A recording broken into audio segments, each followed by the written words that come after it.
Hello বন্ধুরা, সবাই কেমন আছো? আশা করি ভালো আছো। আমিও ভালো আছি।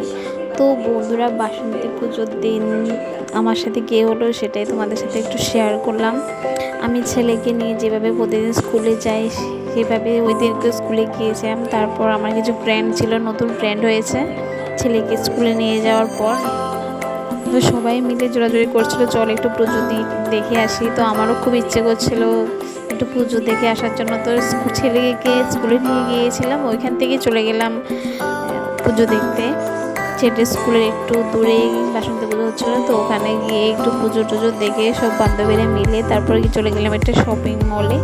সবাই মিলে ওখানে একটু ঘুরোঘুরি করলাম, সবাই কিছু টুকটাক কেনাকাটা করলো।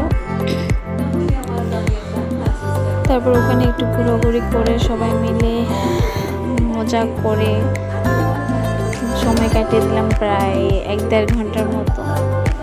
সবাই মিলে খুব মজা করেছি, খুব এনজয় করেছি।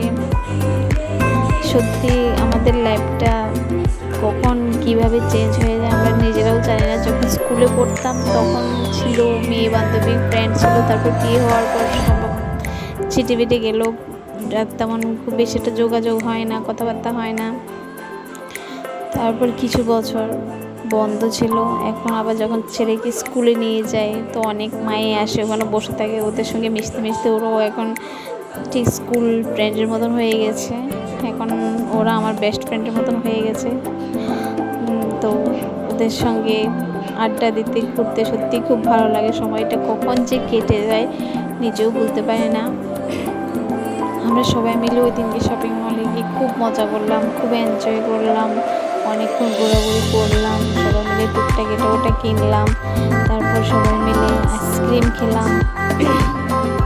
আমরা সবাই মিলে আইসক্রিম খেয়ে তারপর পাশে একটা দোকান ছিল, তো ওইখানে কিছুক্ষণ বসেছিলাম। আমার একটা ফ্রেন্ড কুলার নেবে বলছিল, তাই ওখানে একটু বসেছিলাম, ও দেখছিল, দাম দেখছিল। তারপর সবাই মিলে ঘুরে আইসক্রিম খেয়ে হেঁটে হেঁটে আবার চলে আসলাম ছেলের স্কুলে। তো বন্ধুরা, এভাবে আমার বাসন্তী পুজো কাটলো। তোমাদের কীভাবে কাটলো সবাই কমেন্ট করে বলো প্লিজ। টাটা।